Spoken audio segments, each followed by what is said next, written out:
Hello, welcome back. എല്ലാവർക്കും just easy ലേണിങ്ങിൻ്റെ പുതിയ വീഡിയോയിലേക്ക് സ്വാഗതം. ഇന്ന് നമ്മൾ ഡിസ്കസ് ചെയ്യാൻ പോകുന്നത് 2019 VEO ക്വസ്റ്റ്യൻ പേപ്പറിലെ മാത്സ് ആൻഡ് മെൻ്റൽ എബിലിറ്റി ചോദ്യങ്ങളാണ് കേട്ടോ. അപ്പോൾ നമ്മൾ എന്താണെങ്കിലും LDC എക്സാം വരെ ഇതുപോലെ റാൻഡം ആയിട്ടുള്ള ഓരോ ക്വസ്റ്റ്യൻ പേപ്പേഴ്സ് സോൾവ് ചെയ്യാമെന്നാണ് വിചാരിക്കുന്നത്. അപ്പോൾ നിങ്ങൾക്ക് അത്രയും ചോദ്യങ്ങൾ ഒരുമിച്ച് ചെയ്യാമല്ലോ, ഒട്ടും സമയം കളയേണ്ട. ലെറ്റ്സ് ഗോ ടു ആ വീഡിയോ. ഒന്നാമത്തെ ചോദ്യം ഇതാണ്: ഒരു സംഖ്യയുടെ 8% 72 ആയാൽ ആ സംഖ്യയുടെ 10% എത്ര? അപ്പൊ നോക്കിക്കേ, ഒരു സംഖ്യയുടെ 8% നമുക്കറിയാം എത്രയാണ്? 72. അങ്ങനെയാണെങ്കിൽ 1% എത്രയായിരിക്കും? 8 ഹരിച്ചാൽ പോരെ? 72നെ 8 ഹരിക്കുക. ഇവിടെ 8നെ 8 ഹരിച്ചപ്പം 1 എന്ന് കിട്ടി. 72നെ 8 ഹരിച്ചാൽ എത്ര കിട്ടും? 9 എന്ന് കിട്ടി. 1% എത്രയാ? 9 ആണ്. അങ്ങനെയാണെങ്കിൽ 10% എത്രയായിരിക്കും? 10 ഗുണിച്ചാൽ പോരെ? ഇവിടെയും 10 ഗുണിക്കുക, ഇവിടെയും 10 ഗുണിക്കുക. അപ്പൊ 10% നമുക്ക് 90 എന്ന് കിട്ടി. കണ്ടോ, ആൻസർ കിട്ടിയത് എങ്ങനെയാന്ന്? 8% നമുക്ക് തന്നിട്ടുണ്ട്. 8% 72 ആണെങ്കിൽ 1% കണ്ടുപിടിച്ചൂടെ? രണ്ട് സൈഡിൽ 8 ഹരിക്കുക, 1% കിട്ടി. 1നെ 10 ആക്കാൻ എന്ത് ചെയ്താൽ മതി? 10 ഗുണിക്കുക. ഇവിടെ എന്ത് ചെയ്യുന്നു, അപ്പുറത്തും അത് തന്നെ ചെയ്യണം എന്നുള്ള കാര്യം ഒന്ന് ഓർക്കുക കേട്ടോ. അപ്പൊ ഉത്തരം എത്രയാണ്? 90. അടുത്ത ചോദ്യം നോക്കിക്കേ. 1 + 3 + 5 + എക്സെട്ര അപ് ടു 25ന്റെ തുക കാണാനാണ് പറഞ്ഞിരിക്കുന്നത്. ഒരു സമാന്തര ശ്രേണിയാണ് അല്ലെ. 1 2 കൂട്ടിയാൽ 3, 3നോടൊപ്പം 2 കൂട്ടിയാൽ 5. അപ്പൊ 2 ആണ് ഇവിടുത്തെ കോമൺ ഡിഫറൻസ് അല്ലെങ്കിൽ പൊതുവ്യത്യാസം എന്ന് പറയുന്നത്. അപ്പൊ നമുക്കറിയാം ഇതൊരു സമാന്തര ശ്രേണിയാണ്. ആദ്യത്തെ പദം a എന്ന് പറയുന്നത് ഇവിടെ 1 ആണ്. അവസാനത്തെ പദം an അല്ലെങ്കിൽ ലാസ്റ്റ് ടേം എന്ന് പറയുന്നത് ഇവിടെ 25 ആണ്. ഒരു കാര്യം നമുക്കറിയില്ല, എന്ത്? എന്നിന്റെ വാല്യൂ. ഇവിടെ എത്ര പദങ്ങളുണ്ടെന്ന് നമുക്കറിയോ? ഇല്ല. എത്ര പദങ്ങളുണ്ട് നോക്കിക്കേ. ഇതെല്ലാം ഒറ്റ സംഖ്യകളല്ലേ. 1 മുതൽ 10 വരെ എത്ര ഒറ്റ സംഖ്യ ഉണ്ട്? 5 എണ്ണം. 1 3 5 7 9 ശരിയല്ലേ? 1 തൊട്ട് 10 വരെ 5 ഒറ്റ സംഖ്യകൾ. 11 തൊട്ട് 20 വരെയും 5 ഒറ്റ സംഖ്യകളുണ്ട്. ഇനി 21 തൊട്ട് 25 വരെയോ? 21ഉം 23ഉം 25ഉം എത്ര എണ്ണം ഉണ്ട്? 3 എണ്ണം ഉണ്ട്. അപ്പൊ ഇതെല്ലാം കൂടെ ഒന്ന് കൂട്ടിക്കേ. 5 5 10, 10 3 13. ആകെ എത്ര സംഖ്യകളാണ് അവിടെ ഉള്ളത്? 13 സംഖ്യകളാണുള്ളത്. കണ്ടോ? അപ്പൊ നമുക്ക് 13 എന്ന് കിട്ടി. മനസ്സിലായല്ലോ? 1 തൊട്ട് 10 വരെ 5 സംഖ്യ, ഒറ്റ സംഖ്യകൾ 5 എണ്ണം. ഇനി 11 തൊട്ട് 20 വരെയും ഒറ്റ സംഖ്യകൾ 5 എണ്ണം.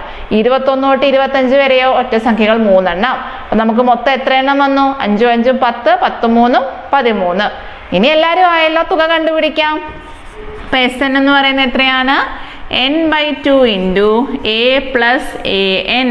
എന്നിന്റെ വാല്യൂ 13. 13/2 ഗുണം a ഇവിടെ എത്രയാണ്? 1.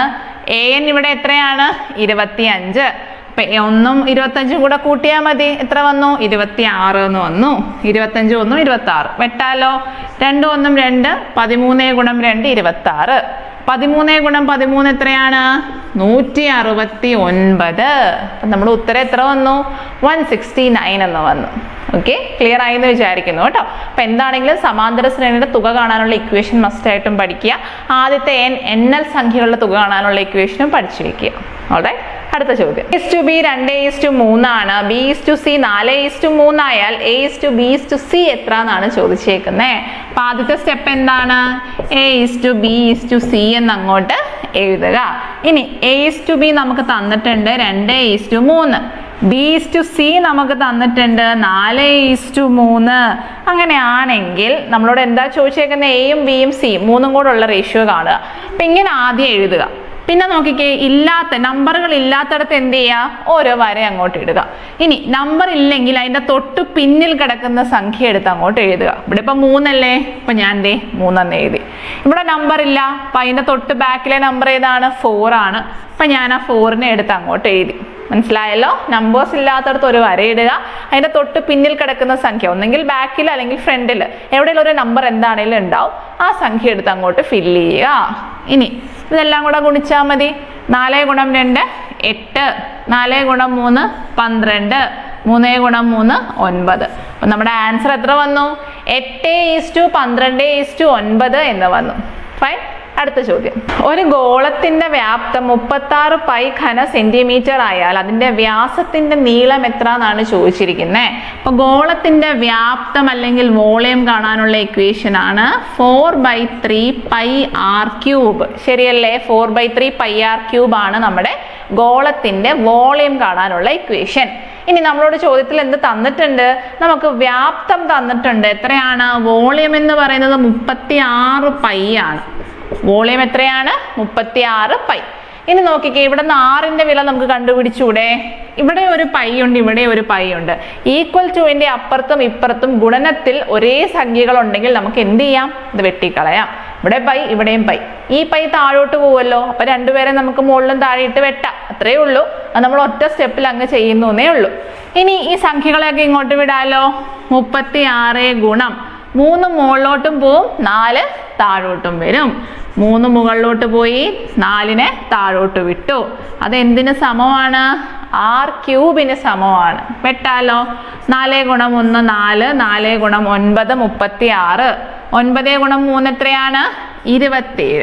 അപ്പൊ ആർ ക്യൂബിന്റെ വില എത്ര കിട്ടി? 27 എന്ന് കിട്ടി.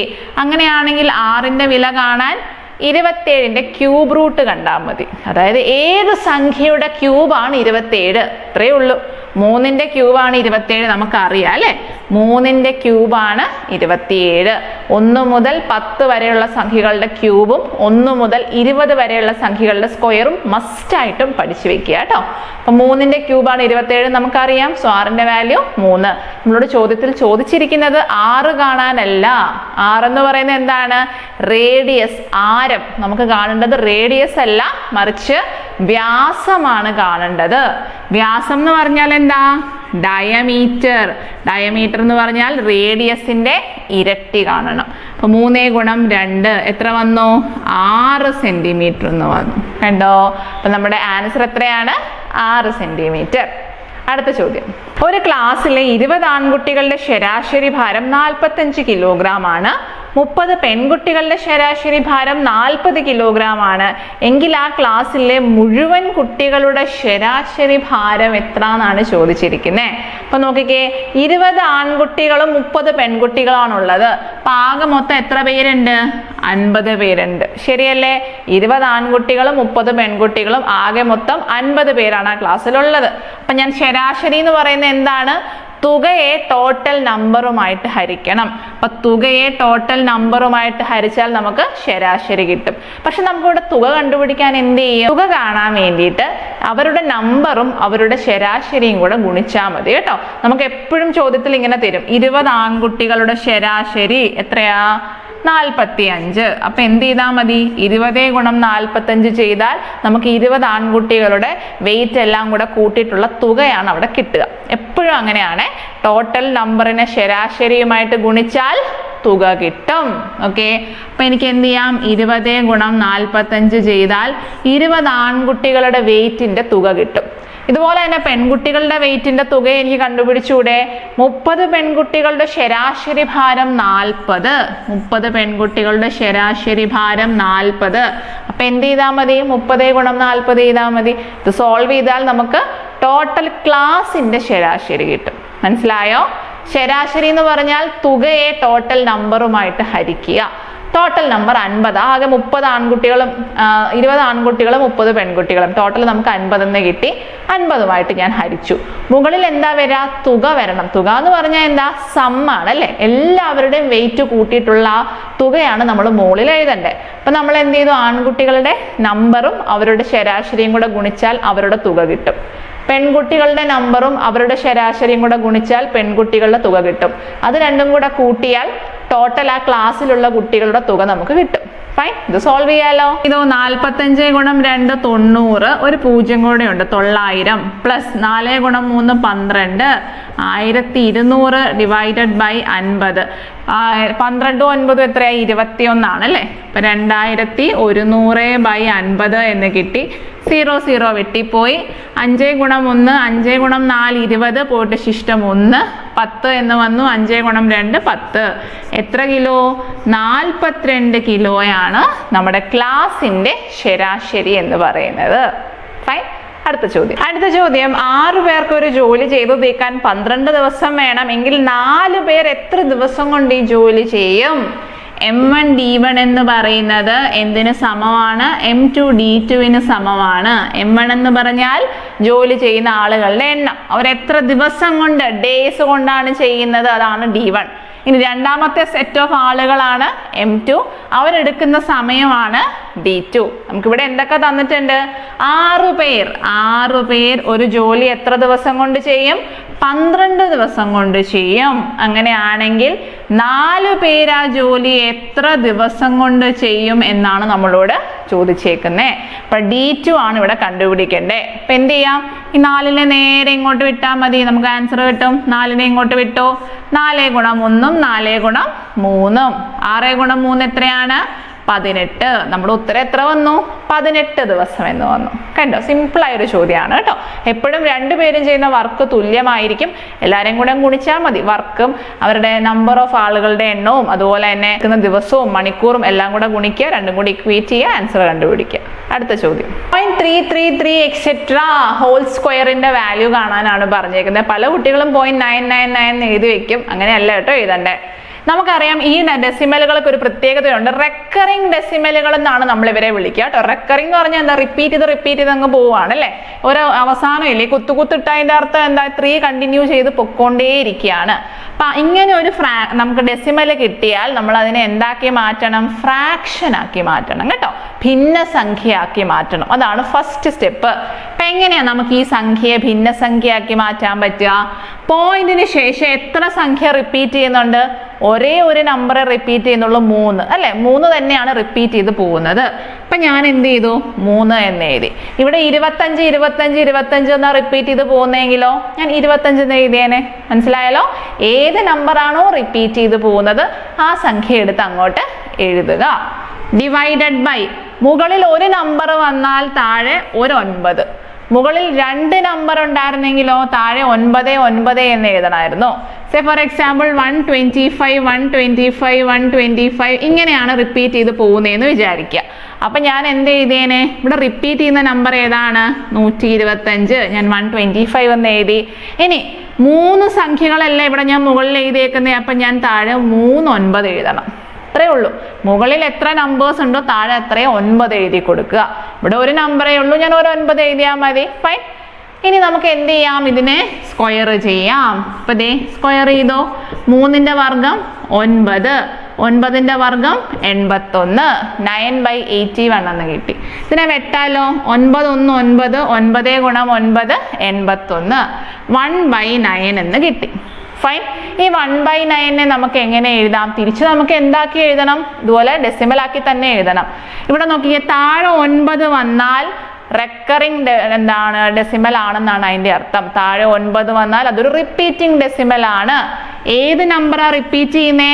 1 ആണ് റിപ്പീറ്റ് ചെയ്യുന്നത്. ഇവിടെ 3 വന്നതുകൊണ്ട് 3 റിപ്പീറ്റ് ചെയ്യുന്നു. ഇവിടെ 1 വന്നാൽ 1 റിപ്പീറ്റ് ചെയ്ത് പോവും. അപ്പൊ നമ്മുടെ ഉത്തരം എത്ര വന്നു? 0.111 എക്സെട്ര എന്ന് വന്നു. കണ്ടോ? ഇത്രയേ ഉള്ളൂ. വളരെ സിമ്പിൾ ആയിട്ട് ആൻസർ കിട്ടി. അടുത്ത ചോദ്യം, ഒരു നിശ്ചിത തുകയ്ക്ക് 2 വർഷത്തേക്കുള്ള കൂട്ടുപലിശ 410ഉം ഈ തുകയ്ക്ക് അതേ പലിശ നിരക്കിൽ 2 വർഷത്തേക്കുള്ള സാധാരണ പലിശ 400ഉം ആണെങ്കിൽ പലിശ നിരക്ക് എത്ര എന്നാണ് ചോദിച്ചേക്കുന്നത്. അപ്പൊ സിമ്പിൾ ഇൻട്രസ്റ്റ് നമുക്ക് തന്നിട്ടുണ്ട്. 400 രൂപ എത്ര വർഷത്തേക്ക്? 2 വർഷത്തേക്ക്. ഇനി കൂട്ടുപലിശ നമ്മുടെ കയ്യിലുണ്ട് 410 രൂപയാണ്. എത്ര വർഷത്തേക്ക്? 2 വർഷത്തേക്ക്. നമുക്ക് 2 വർഷത്തെ സാധാരണ പലിശ അറിയാമല്ലോ. അങ്ങനെയാണെങ്കിൽ ഒരു വർഷത്തെ അല്ലെങ്കിൽ ആദ്യത്തെ വർഷത്തെ സാധാരണ പലിശ എത്രയായിരിക്കും? 400/2 ചെയ്താൽ മതി.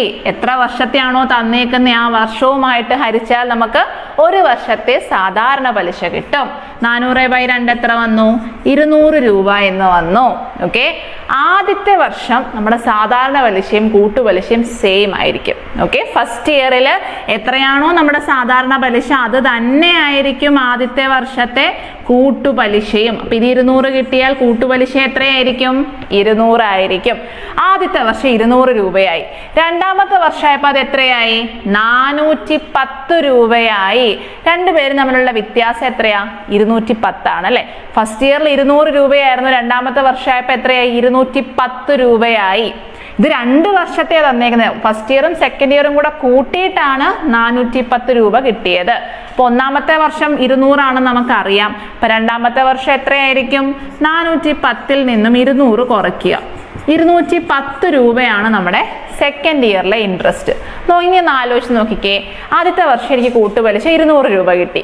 രണ്ടാമത്തെ വർഷമായപ്പോൾ അത് 210 രൂപയായി. എത്ര രൂപ അവിടെ കൂടി? 10 രൂപ കൂടി. ഇനി ഞാൻ പറയുകയാണ്, ഞാൻ 200 രൂപ ബാങ്കിൽ കൊണ്ട് ഡെപ്പോസിറ്റ് ചെയ്തു, എനിക്ക് 210 രൂപ അവർ തിരിച്ചു തന്നു. അപ്പം 200 രൂപ ഡെപ്പോസിറ്റ് ചെയ്തു, 210 രൂപ തിരിച്ചു തന്നാൽ എത്ര രൂപയുടെ പലിശ? 10 രൂപ പലിശ. ശരിയല്ലേ? 10 രൂപയും കൂടെ കൂട്ടിയിട്ടാണ് അവരെനിക്ക് തന്നത്. ഇത് നമ്മുടെ ആ ടേമുകളാക്കി അങ്ങ് എടുക്കുക, ഇക്വേഷനിൽ ഇട്ട് കൊടുക്കുക, ആൻസർ കണ്ടുപിടിക്കുക. ചെയ്ത് നോക്കാൻ പറയാണ്. 200 രൂപയാണ് എൻ്റെ ഫസ്റ്റ് ഇയറിലെ പലിശ. സെക്കൻഡ് ഇയർ ആയപ്പോൾ അതെന്തായി? 210 രൂപയായി. അതായത് ഇവർ തമ്മിലുള്ള വ്യത്യാസം എത്ര രൂപയാണ്? 10 രൂപയാണ്. അപ്പം ഞാൻ പറഞ്ഞു, ഞാൻ ബാങ്കിൽ കൊണ്ട് ഡെപ്പോസിറ്റ് ചെയ്ത തുക 200 രൂപ. എനിക്ക് ബാങ്കുകാർ തന്ന പലിശ എത്ര രൂപയാ? 10 രൂപ. എത്ര വർഷം? 1 വർഷം. അപ്പോൾ 1 ഇയർ നമ്മൾ മെൻഷൻ ചെയ്തു. ആദ്യത്തെ വർഷം ആയതുകൊണ്ടാണ് ഞാൻ ഇവിടെ സിമ്പിൾ ഇൻട്രസ്റ്റ് എന്ന് എഴുതിയത് കേട്ടോ. സിമ്പിൾ ഇൻട്രസ്റ്റോ കോമ്പൗണ്ട് ഇൻട്രസ്റ്റോ എന്തായാലും ഫസ്റ്റ് ഇയറിൽ രണ്ടും സെയിം ആണ്. അപ്പം നമുക്ക് സിമ്പിൾ ഇൻട്രസ്റ്റിന്റെ ഇക്വേഷൻ ആണ് കുറച്ചും കൂടെ എളുപ്പം. അതുകൊണ്ട് അങ്ങനെ എഴുതുന്നേ ഉള്ളൂ. ഇപ്പോൾ 1 വർഷത്തെ കാര്യമാണല്ലോ പറയുന്നത്. 1 വർഷം കൊണ്ടാണ് ഇവിടെ 10 രൂപ കൂടിയത്. അപ്പം ഇനി നമുക്ക് റേറ്റ് കണ്ടുപിടിക്കാം. ഇപ്പൊ PR/100 എന്ന് പറയുന്നത് സിമ്പിൾ ഇൻട്രസ്റ്റിന്റെ ഇക്വേഷൻ ആണ്, നമുക്കറിയാം. പി ഞാനിവിടെ എത്ര എടുത്തു? 200 രൂപ. റേറ്റ് എനിക്ക് അറിഞ്ഞുകൂടാ. സമയം എത്ര വർഷമാണ്? 1 വർഷം by 100 is equal to simple interest ഇവിടെ എത്രയാ? 10 ആണ് കേട്ടോ. ഞാൻ 10 എന്ന് എഴുതി. നമുക്ക് വെട്ടാലോ. അതെ, ഈ 0യും ഈ 0യും ഒക്കെ എന്ത് ചെയ്തു? വെട്ടിക്കളഞ്ഞു. ഇനി റേറ്റ് കാണാൻ എന്ത് ചെയ്താൽ മതി? അപ്പുറത്തൊരു 10 കിടപ്പുണ്ട്. ഈ 2നെ നേരെ താഴോട്ട് വിട്ടു. 10/2 5% നമ്മുടെ ഉത്തരം. ക്ലിയർ ആയോ? 5% ആണ് ആൻസർ. അപ്പം ഇതല്ലാതെ നമുക്ക് ഇക്വേഷനൊക്കെ വെച്ച് 2 സൈഡിലും PR ഒക്കെ കൊണ്ടുവന്ന് അതിനെയൊക്കെ സോൾവ് ചെയ്തൊക്കെ ചെയ്യാം. ഒരുപാട് സമയം പോകും. അപ്പം ഇതുപോലെ ചിന്തിച്ചാൽ മതി. ഞാൻ ബാങ്കിൽ കൊണ്ടുവരെ എമൗണ്ട് ഡെപ്പോസിറ്റ് ചെയ്തു. 2 വർഷമായപ്പോൾ എനിക്ക് 410 രൂപ കിട്ടി. സാധാരണ പലിശയായിരുന്നെങ്കിൽ 400 രൂപയെ കിട്ടത്തുണ്ടായിരുന്നുള്ളൂ. അപ്പോൾ അവർ തമ്മിലുള്ള ഡിഫറൻസ് നമുക്ക് കിട്ടി 10 രൂപ. അപ്പം 1 വർഷത്തെ സിമ്പിൾ ഇൻട്രസ്റ്റ് 200 രൂപയാണ്. 1 വർഷത്തെ നമ്മുടെ കൂട്ടുപലിശയും 200 രൂപ തന്നെയാണ്. രണ്ടാമത്തെ വർഷത്തിലേക്ക് വന്നപ്പോഴോ സിമ്പിൾ ഇൻട്രസ്റ്റിന് വ്യത്യാസമൊന്നുമില്ല, 200 തന്നെയാണ്. പക്ഷെ കൂട്ടുപലിശ 210 ആയിട്ട് മാറി. 200 രൂപ 210 ആയിട്ട് മാറി. അപ്പൊ അവിടെ എത്ര രൂപ ഡിഫറൻസ് വന്നു? 10 രൂപയാണ് കൂടിയത്.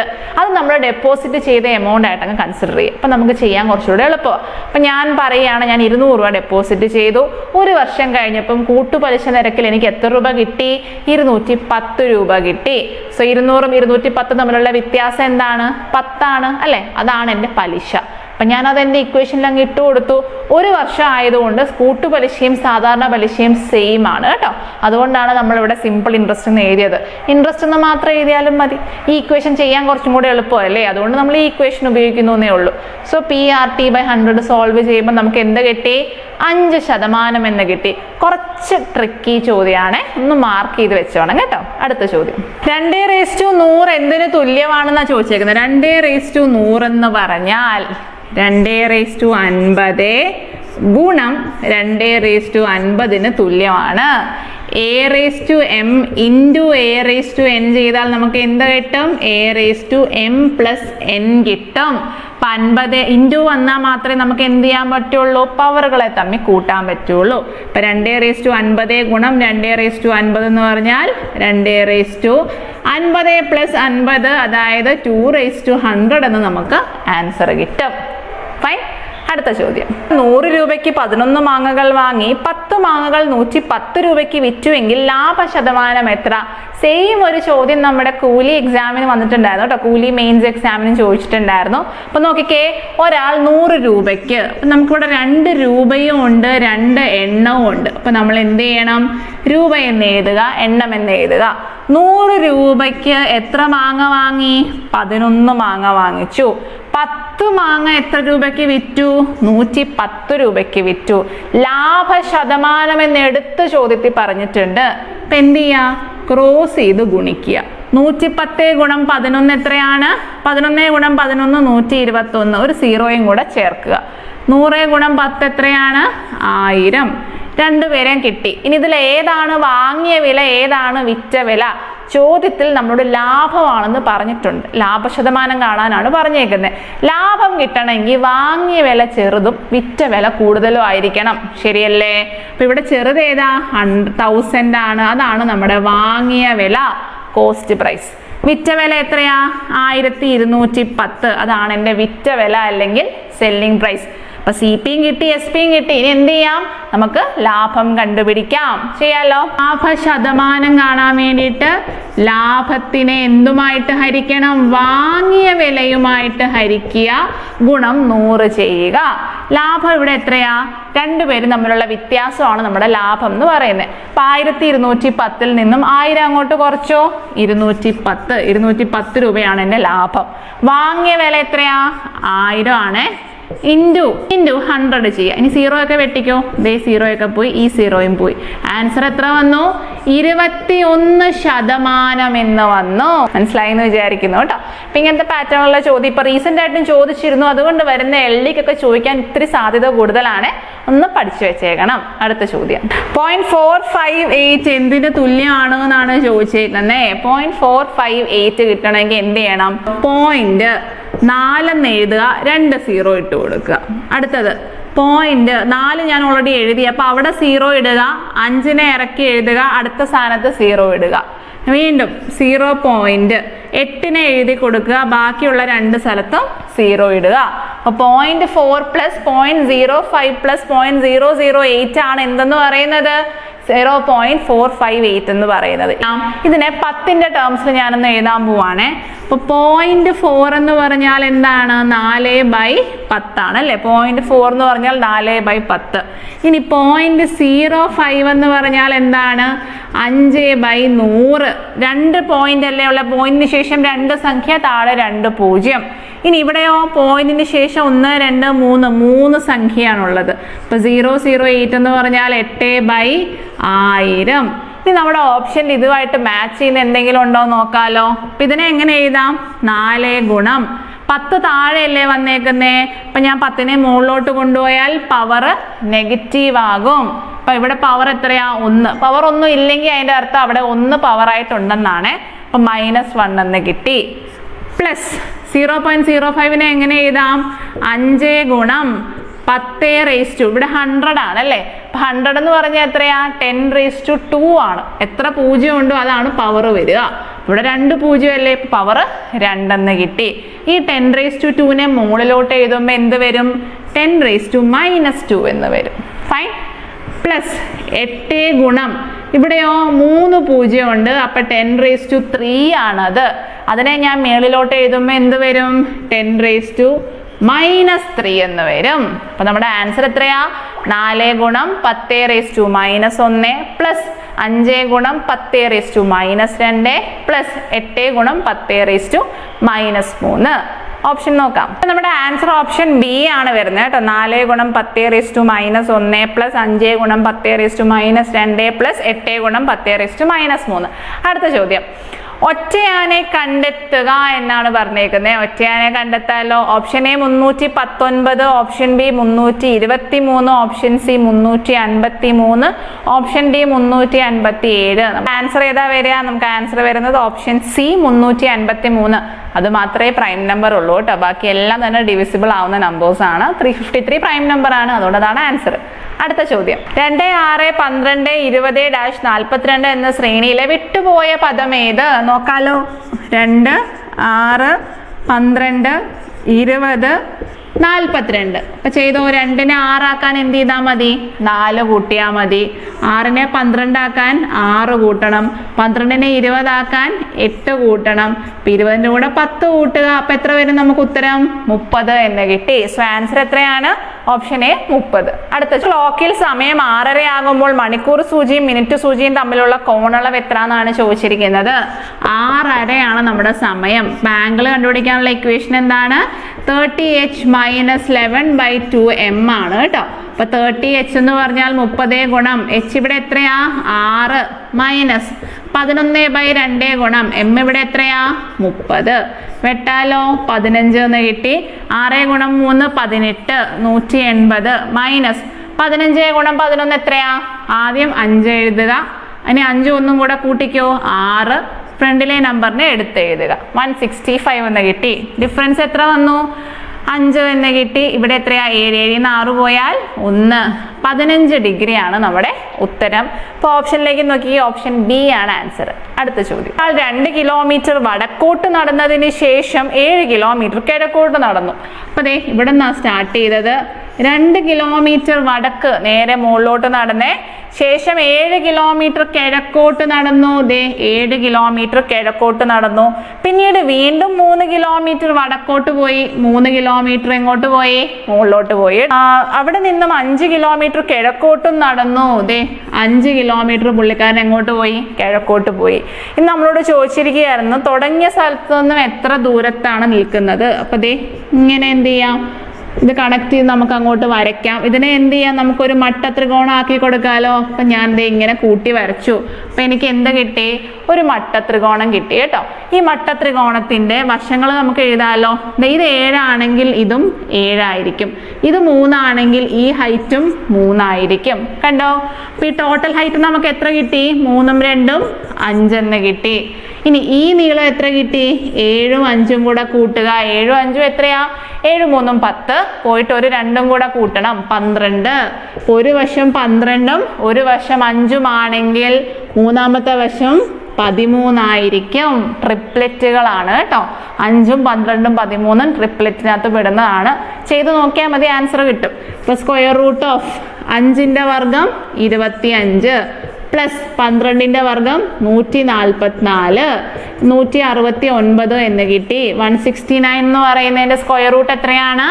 13 ആണ്. കണ്ടോ? അപ്പൊ നമുക്ക് ആൻസർ എത്ര കിട്ടി? 13 എന്ന് കിട്ടി. ഫൈൻ. അടുത്ത ചോദ്യം. 2019 ഏപ്രിൽ 15 തിങ്കളാഴ്ചയാണ് എങ്കിൽ 2025 ഏപ്രിൽ 15 ഏത് ദിവസമായിരിക്കും? ഒരേ 2 വ്യത്യസ്ത വർഷങ്ങളും ഒരേ ഡേറ്റും ആണ് തന്നേക്കുന്നത്. അപ്പൊ നോക്കിക്കേ, 2019 ഏപ്രിൽ 15 നമുക്ക് തന്നിട്ടുണ്ട്. എന്നാണ്? തിങ്കളാഴ്ചയാണെന്ന് തന്നിട്ടുണ്ട്. 2019 കാര്യം നമുക്കറിയാം. ഇനി 2025 ഏപ്രിൽ 15, 2025 ഏപ്രിൽ 15 ഏത് ദിവസമാണെന്ന് കണ്ടുപിടിച്ചാൽ മതി. നോക്കിക്കേ, സെയിം ഡേറ്റും ആണെങ്കിൽ വർഷം മാത്രമേ നോക്കേണ്ട ആവശ്യമുള്ളൂ. ഇപ്പൊ 2019 ഏപ്രിൽ തൊട്ട് 2020 ഏപ്രിൽ വരെ ഒരു വർഷം, ശരിയല്ലേ? അപ്പം 2019 2020 വരുമ്പോൾ 20 എന്ന് പറയുന്നത് എന്താണ്? ലീപ്പ് ഇയർ ആണ്, അതിവർഷമാണ്. അതിവർഷമാണെങ്കിൽ നമ്മുടെ ഫെബ്രുവരിക്കകത്ത് എത്ര ദിവസമുണ്ട്? 29 ദിവസമുണ്ട് അല്ലേ? ഒരു ദിവസം അവിടെ കൂടുതലായിരിക്കും. സാധാരണ വർഷമാണെങ്കിൽ നമ്മൾ ഒറ്റ ദിവസങ്ങൾ ഒന്നായിട്ടെടുക്കും. എക്സാമ്പിൾ 1993 തൊട്ട് 94 വരെ നമ്മൾ പറയും ഒറ്റ ദിവസങ്ങൾ ഒന്നേ ഉള്ളൂ. 94 95 പോകുമ്പോൾ ഞാൻ പറയും ഒറ്റ ദിവസം ഒന്നേ ഉള്ളൂ. പക്ഷെ അതേ സമയത്ത് നമ്മൾ പറയുകയാണ് 1995 നിന്നും 96 പോകുന്നു. ഇതിനകത്ത് ഫെബ്രുവരി മാസത്തിൽ എത്ര ദിവസമുണ്ട്? 29 ദിവസമുണ്ട്. അപ്പോൾ ഒറ്റ ദിവസങ്ങളുടെ എണ്ണം നമ്മൾ 2 ആയിട്ടാണ് എടുക്കുന്നത്. ഇതെല്ലാം കൺഫ്യൂഷൻ ഉണ്ടെങ്കിൽ നമ്മുടെ കലണ്ടറിന്റെ ക്ലാസ് പോയി കാണണം കേട്ടോ. അപ്പൊ ഇവിടെ നോക്കിക്കേ, 2019 ഏപ്രിൽ തൊട്ട് ഞാൻ എണ്ണുക. ഏപ്രിൽ, മെയ്, ജൂൺ, ജൂലൈ അങ്ങനെ ആ വർഷം മുഴുവൻ എണ്ണി. അടുത്ത വർഷത്തിലെ ജനുവരി, ഫെബ്രുവരി, മാർച്ച്, ഏപ്രിൽ, കണ്ടോ? ഫെബ്രുവരി മാസവും ഞാൻ അവിടെ എണ്ണുന്നുണ്ട്. അതുകൊണ്ട് എൻ്റെ ഒറ്റ ദിവസങ്ങൾ എത്രയായിരിക്കും? 2 ആയിരിക്കും. കണ്ടോ? ഇനി അടുത്തത് 2020 തൊട്ട് 2021 വരെ എണ്ണണം. 2020 ഏപ്രിൽ തൊട്ടാണ് ഞാൻ എണ്ണുന്നത്. ഫെബ്രുവരിയുടെ കാര്യം ഞാൻ എടുത്തു കഴിഞ്ഞു, ഇനി അത് നോക്കേണ്ട ആവശ്യമില്ല. അപ്പം ആ ഏപ്രിൽ തൊട്ട് അടുത്ത ഏപ്രിൽ വരെ ഒറ്റ ദിവസങ്ങൾ ഒന്നേ കാണുള്ളൂ. ഇനി 2021 തൊട്ട് 2022 വരെയും ഒറ്റ ദിവസങ്ങൾ ഒന്നേ കാണുള്ളൂ. 2022 2023 വരെയും ഒറ്റ ദിവസങ്ങൾ ഒരെണ്ണേ കാണത്തുള്ളൂ. ഇനി 23 24 വരെ പോകുമ്പോഴോ 24 അതിവർഷമാണ്. അതിവർഷമാണെങ്കിൽ ഫെബ്രുവരി മാസത്തിൽ എത്ര ദിവസം? 29 ദിവസം. അങ്ങനെ വന്നാൽ നമ്മുടെ അതിദിവസങ്ങൾ 2 ആയിരിക്കും. അപ്പൊ 23 24 എണ്ണുമ്പം 24 ഫെബ്രുവരി, മാർച്ച്, ഏപ്രിൽ വരെയുള്ള കാര്യം എടുക്കുന്നത്. ഫെബ്രുവരി അതിനകത്ത് വരുന്നുണ്ടല്ലോ, അതുകൊണ്ട് തന്നെ നമ്മുടെ നമ്പർ ഓഫ് ഓഡ് ഡേയ്സ് 2 ആയിരിക്കും. ഇനി 24 ഏപ്രിൽ തൊട്ട് 25 ഏപ്രിൽ വരെയാണ് ഞാൻ എണ്ണുന്നത്. സോ ഏപ്രിൽ ടു ഏപ്രിൽ എന്ന് വരുമ്പോൾ അതിനകത്ത് ആര് വരുന്നില്ല? നമ്മുടെ 29 ദിവസമുള്ള ഫെബ്രുവരി വരുന്നില്ല. അതുകൊണ്ട് തന്നെ ഇവിടെ ഒറ്റ ദിവസങ്ങളുടെ എണ്ണം 1. ഇതെല്ലാം കൂടെ കൂട്ടിയാൽ മതി. 2 1 3 1 4 1 5 6 7 8. Total number of odd days എത്രയാണ്? 8 ആണ്. 7ഓ 7-ലധികമോ വന്നു കഴിഞ്ഞാൽ എന്താണ്? നമ്മുടെ 7ഉമായിട്ട് ഹരിക്കണം. ഓക്കെ, ഒറ്റ ദിവസങ്ങൾ എപ്പോഴും 7നേക്കാളും ചെറുതായിരിക്കണം. കാരണം എന്താ? ഒരാഴ്ചയിൽ ആകെ 7 ദിവസമല്ലേ ഉള്ളൂ. അപ്പം നമുക്ക് കിട്ടുന്ന ദിവസങ്ങൾ എപ്പോഴും 7നേക്കാളും ചെറുതായിരിക്കണം. 7നേക്കാളും വലുതായാൽ എന്ത് ചെയ്യണം? 7 കൊണ്ട് ഹരിക്കണം. ഇവിടെ 8 കിട്ടിയേ, 7ആയിട്ട് ഹരിച്ചോ. 7 1 7 പോയിട്ട് ശിഷ്ടം 1. ശിഷ്ടത്തിലാണ് കാര്യം. ഇവിടെ ശിഷ്ടം എത്ര കിട്ടി? 1 കിട്ടി. തന്നിരിക്കുന്ന ദിവസത്തിനോടൊപ്പം 1 കൂട്ടുക. തിങ്കളിന്റെ കൂടെ 1 കൂട്ടിക്കോ. എത്ര കിട്ടി? ചൊവ്വ. കണ്ടോ? അപ്പൊ നമ്മുടെ ആൻസർ എത്ര വന്നു? ചൊവ്വ എന്ന് വന്നു. ഇത് സിമ്പിൾ ആണ്. ആ ലോജിക്ക് നമ്മുടെ മനസ്സിൽ ഉണ്ടാവണം എന്ന് മാത്രമേ ഉള്ളൂ. എണ്ണുന്ന സമയത്ത് നിങ്ങൾ ആലോചിക്കണം, ഏപ്രിൽ തൊട്ട് ഏപ്രിൽ വരെയാണ് ഞാൻ എണ്ണുന്നത്. അപ്പൊ അതിനകത്ത് ആര് വരുന്നുണ്ട്? ഫെബ്രുവരി മാസവും വരുന്നുണ്ട്. ഇപ്പൊ ലീപ്പ് ഇയർ ആണെങ്കിൽ, അതിവർഷമാണെങ്കിൽ ഫെബ്രുവരി മാസത്തിൽ 29 ദിവസമുണ്ട്. അപ്പൊ ആ ഒരു ദിവസം എക്സ്ട്രാ അവിടെ കയറി വരുന്നുണ്ട്. അതുകൊണ്ടാണ് നമ്മൾ അവിടെ 2 എടുക്കുന്നത്. ഇല്ലേ നമ്മൾ 1 എടുക്കത്തുള്ളൂ. ഓരോ വർഷവും മുന്നോട്ട് പോകുമ്പോൾ ഒറ്റ ദിവസങ്ങൾ 1 1 1 എന്നാണ് നമ്മൾ എണ്ണുന്നത്. പക്ഷേ ഈ ലീപ്പ് ഇയർ വരുമ്പോൾ ഫെബ്രുവരി മാസം എവിടെയുണ്ടോ അവിടെ കൊണ്ട് 2 എഴുതണം. അത്രയേ ഉള്ളൂ. ബാക്കിയെല്ലാം കൂടെ കൂട്ടുക. കിട്ടുന്ന ആൻസറിനെ 7ഉമായിട്ട് ഹരിക്കുക. 7നേക്കാൾ വലുതാണെങ്കിൽ. 7നേക്കാൾ ചെറുതാണെങ്കിൽ ഹരിക്കുകയൊന്നും വേണ്ട. നേരെ തന്നിരിക്കുന്ന ദിവസത്തിന്റെ കൂടെ അത്രയും ദിവസങ്ങൾ കൂട്ടിയാൽ മതി. ഫൈൻ. ഇതിപ്പോൾ നിങ്ങൾ ഹരിക്കാൻ മറന്നുപോയാലും പ്രശ്നമൊന്നുമില്ല. 8 കൂട്ടിയാലും ഇതേ ഉത്തരം തന്നെ കിട്ടും. തിങ്കൾ, ചൊവ്വ, ബുധൻ, വ്യാഴം, വെള്ളി, ശനി, ഞായർ, തിങ്കൾ, ചൊവ്വ. കണ്ടോ? 8ാമത്തെ ദിവസം ഏത് തന്നെ വരുള്ളൂ? ചൊവ്വ തന്നെ വരുള്ളൂ. ഇപ്പം എളുപ്പത്തിനാണ് നമ്മൾ പറയുന്നത് 7ഉമായിട്ട് ഹരിച്ച് അതിൻ്റെ ശിഷ്ടം കാണുക. തന്നിരിക്കുന്ന ദിവസത്തിനോടൊപ്പം ആ ശിഷ്ടം അങ്ങോട്ട് കൂട്ടുക. ഫൈൻ.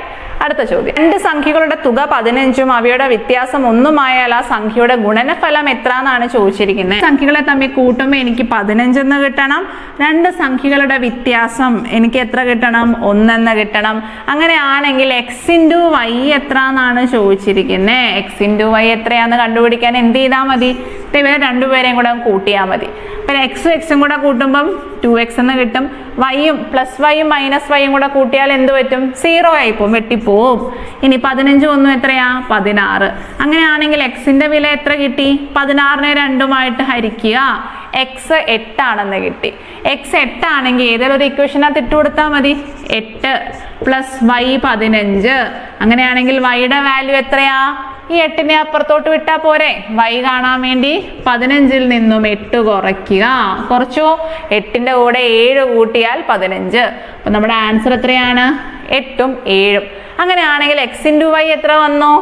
8 × 7 ചെയ്യുക. 8 × 7 എത്രയാ? 56. നമ്മുടെ ആൻസർ 56. അല്ലെങ്കിൽ തന്നെ ആലോചിച്ചാൽ പോരെ? രണ്ടുപേരും തമ്മിലുള്ള വ്യത്യാസം 1 ആണെങ്കിൽ. ഓക്കെ, അപ്പൊ 8ന്റെ കൂടെ ഏത് സംഖ്യ കുറച്ചാലും 1 കിട്ടുക? 7 കുറച്ചാലല്ലേ 1 കിട്ടുള്ളൂ. സോ വൈയുടെ വാല്യൂ 7 എന്ന് കിട്ടി. അപ്പൊ എക്സും വൈയും കിട്ടിയാൽ രണ്ടും കൂടെ ഗുണിച്ചാൽ മതി, ആൻസർ കിട്ടി. ഫൈൻ. അടുത്ത ചോദ്യം. 36 ഡിവൈഡഡ് ബൈ 4 ഗുണം 3 minus 9 plus 2. Board mass rule ആണ് അല്ലേ? ചെയ്യാലോ. 36 ഡിവൈഡഡ് ബൈ 4 ഗുണം 3 മൈനസ് 9 പ്ലസ് 2. ആദ്യം ഹരണം ചെയ്യണം. 36നെ 4ഉമായിട്ട് ഹരിച്ചാൽ 9. 9 ഗുണം 3 എത്രയാ? 27. 27 മൈനസ് 9 പ്ലസ് 2 എന്ന് കിട്ടി. 27ന്റെ കൂടെ 2 ആദ്യം കൂട്ടണം. 27ഉം 2ഉം എത്രയാണ്? 29. 29ൽ നിന്ന് 9 കുറച്ചാൽ എത്ര വന്നു? 20 എന്ന് വന്നു. നമ്മുടെ ആൻസർ എത്രയാണ്? 20 ആണ് കേട്ടോ. Option B 20. അടുത്ത ചോദ്യം. 0.01നെ 1/1000 കൊണ്ട് ഹരിച്ചാൽ കിട്ടുന്ന സംഖ്യ ഏത്? 0.01നെ നമ്മൾ എന്തുമായിട്ടാണ് ഹരിക്കാൻ പോകുന്നത്? 1/1000 ഹരിക്കാൻ പോവാണ്. 1/1000 ഹരിക്കുക എന്ന് പറഞ്ഞാൽ 0.01 ഇൻറ്റു ഇതിനെ നേരെ എന്ത് ചെയ്യാം? തിരിച്ചെഴുതാം. ഹരണം മാറ്റി ഗുണനമാക്കിയാൽ താഴെ തന്നിരിക്കുന്ന ഭിന്നസംഖ്യ തല തിരിച്ചെഴുതണം കേട്ടോ. 1/1000 എന്തായിട്ട് മാറും? 1000/1 ആയിട്ട് മാറും. ഇനി 0.01 ഇൻറ്റു 1000 ചെയ്താൽ മതി, ആൻസർ കിട്ടും. ഇനി എന്തെങ്കിലും പോയിന്റ് മാറ്റാൻ നിങ്ങൾക്ക് കൺഫ്യൂഷൻ ഉണ്ടെങ്കിൽ 0.01നെ നമുക്ക് എങ്ങനെ എഴുതാം? 100 എന്ന് എഴുതാം. ശരിയല്ലേ? പോയിന്റിന് ശേഷം 2 സംഖ്യ, താഴെ 2 0. ഏത് നമ്പർ ആണോ കിടക്കുന്നത് ആ നമ്പറിനെ മുകളിലോട്ട് എഴുതുക. സോ 1/100 എന്ന് കിട്ടി. അതേ ഇൻറ്റു 1000 ചെയ്താൽ മതി. ഈ 0 പോയി, ഈ 0 പോയി. ഇനി 10 × 1 എത്രയാണ്? 10. നമ്മുടെ ആൻസർ എത്ര കിട്ടി? 10. ഇനി നേരിട്ട് ചെയ്യുന്ന എങ്ങനെയാ? ഇവിടെ പോയിന്റിന് ശേഷം എത്ര നമ്പർ ഉണ്ട്? 2 നമ്പർ ഉണ്ട്. അപ്പോൾ ഈ 2 0 ഉപയോഗിച്ച് നമ്മൾ 2 നമ്പറിനെ ഇങ്ങോട്ട് മാറ്റി. ഇനി ഒരു 0 അല്ലേ ബാക്കിയുള്ളൂ. അപ്പോൾ പോയിന്റിനെ ഒന്നും കൂടെ അപ്പുറത്തോട്ട് മാറ്റുക. അപ്പം നമുക്ക് ഉത്തരം 10 എന്ന് കിട്ടി. അങ്ങനെ ചിന്തിക്കാൻ പ്രയാസം ഉണ്ടെങ്കിൽ ഇതുപോലെ എഴുതി വെട്ടി ചെയ്താലും മതി. ഫൈൻ. അടുത്ത ചോദ്യം. ഒരു ക്ലോക്കിൽ സമയം 6:45 ആകുമ്പോൾ കണ്ണാടിയിൽ അതിന്റെ പ്രതിബിംബത്തിൽ കാണിക്കുന്ന സമയം എത്ര? 6:45 ആണ് തന്നേക്കുന്നത്. അപ്പൊ നോക്കിക്കേ, 6:45 പ്രതിബിംബം കാണാൻ പറഞ്ഞാൽ ഇതെന്താണ്? നമ്മുടെ 12 അവർ ക്ലോക്കിനകത്ത് വരുന്ന സമയമാണ് അല്ലെ. നമ്മുടെ 1, 2, 3, 4 അങ്ങനെ വരുന്ന നമ്പേഴ്സ് ഒക്കെ 12 അവേഴ്സ് ക്ലോക്കിൽ വരുന്ന സമയമാണ്. 13, 14, 15, 20 അതൊക്കെ 24 മണിക്കൂർ ക്ലോക്കിൽ വരുന്ന സമയമാണ്. സോ 12 മണിക്കൂർ ക്ലോക്കിന്റെ ടൈമാണ് തന്നേക്കുന്നതെങ്കിൽ 11:60 നിന്നും തന്നിരിക്കുന്ന സമയം കുറയ്ക്കുക. 11:60 എന്ന് പറയുന്നത് എന്താ? 11 മണിക്കൂറും 60 മിനിറ്റും ആണ് 12 മണി. അതിനെ നമ്മളൊന്ന് സ്പ്ലിറ്റ് ചെയ്ത് എഴുതി. 11:60 നിന്നും കുറയ്ക്കുക. നേരെ മറിച്ച് നമ്മളോട് പറയാണ് 20:40 പ്രതിബിംബം എത്ര? അപ്പം എന്ത് ചെയ്യാം? ഇത് 24 അവർ ക്ലോക്ക് ആണ് അല്ലേ. അപ്പം 23:60 നിന്ന് വേണം കുറയ്ക്കാൻ. അത്രയേ ഉള്ളൂ. 24 മണിക്കൂർ എന്നുള്ളതിന് 23 മണിക്കൂറും 60 മിനിറ്റും, 12 മണിക്കൂർ എന്നുള്ളതിന് 11 മണിക്കൂറും 60 മിനിറ്റും. കുറയ്ക്കാലോ. 10 ന്ന് 5 പോയാൽ 5, 5 ന്ന് 4 പോയാൽ 1. ഇനി 11 ന്ന് 6 പോയാൽ എത്രയാണ്? 5. ഇവിടെ ഉത്തരം എത്ര വന്നു? 5.25 എന്ന് വന്നു. കണ്ടോ? ഓപ്ഷൻ നോക്കാം. ഡി 5.25 നമ്മുടെ ആൻസർ കേട്ടോ. അപ്പോൾ ഇന്ന് നമ്മൾ ഡിസ്കസ് ചെയ്തിട്ടുണ്ടായിരുന്നത് VEO ചോദ്യ പേപ്പറിലെ എന്താണ് മാത്സ് ആൻഡ് മെന്റൽ എബിലിറ്റി ചോദ്യങ്ങളാണ്. വളരെ എളുപ്പമുള്ള ചോദ്യങ്ങളായിരുന്നു. ഒരുമാതിരിപ്പെട്ട ടോപ്പിക്കിൽ നിന്ന് എല്ലാം ചോദ്യങ്ങൾ വന്നിട്ടുണ്ടായിരുന്നു കേട്ടോ. അതുകൊണ്ടാണ് ഞാൻ ഈ ഒരു ക്വസ്റ്റ്യൻ പേപ്പർ നോക്കി അങ്ങ് സെലക്ട് ചെയ്തത്. അപ്പോൾ എന്താണെങ്കിലും ചോദ്യമൊക്കെ ചെയ്ത് പഠിക്കണം. പിന്നെ നിങ്ങളുടെ ഫീഡ്ബാക്കുകൾ അറിയിക്കാനും മറക്കരുത് കേട്ടോ. അപ്പോൾ അടുത്ത വീഡിയോ ആയിട്ട് വീണ്ടും കാണാം. അതുവരേക്കും ടാറ്റാ.